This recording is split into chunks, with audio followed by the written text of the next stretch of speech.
Poultry farmers అందరికీ నమస్కారం.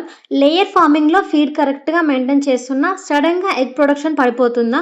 అయితే ఈ సమస్య వెనుక ఉన్న అసలు కారణాల గురించి ఈ వీడియోలో తెలుసుకుందాం. వీడియోని స్కిప్ చేయకుండా చివరి వరకు చూడండి.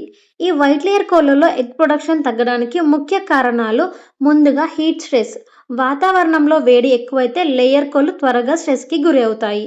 టెంపరేచర్ పెరిగినప్పుడు అవి ఫీడ్ తినడం తగ్గించి కేవలం వాటర్ మాత్రమే ఎక్కువగా తాగుతాయి.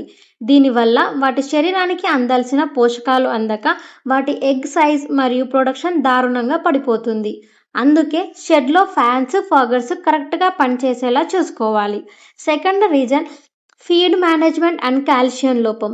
లేయర్ కోళ్లు గుడ్డు పెంకు గట్టిగా అవ్వడానికి కాల్షియం, ఫాస్ఫరస్ చాలా ముఖ్యం. అలాగే మనం ఇచ్చే ఫీడ్‌లో బూజు ఉన్నా, ప్రోటీన్ శాతం తగ్గినా ఎగ్ ప్రొడక్షన్ పూర్తిగా పడిపోతుంది. కాబట్టి ప్రతిరోజు ఫీడ్ క్వాలిటీని చెక్ చేసుకోవాలి. అలాగే వాటర్ ద్వారా లిక్విడ్ కాల్షియం, అమైనో యాసిడ్స్ అందించడం తప్పకుండా చేయాలి. థర్డ్ రీజన్ వ్యాధులు, ఇన్ఫెక్షన్స్.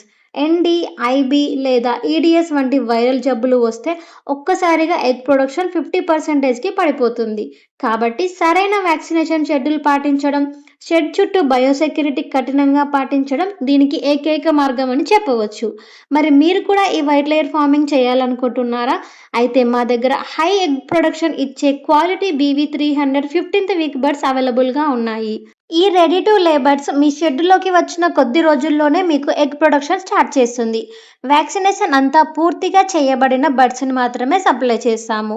మరిన్ని లేయర్ ఫార్మింగ్‌కి వివరాల కోసం లేదా బీవీ300 రెడీ టు లే బర్డ్స్ కావాలి అంటే స్క్రీన్ మీద కనిపిస్తున్న నెంబర్‌ని సంప్రదించండి.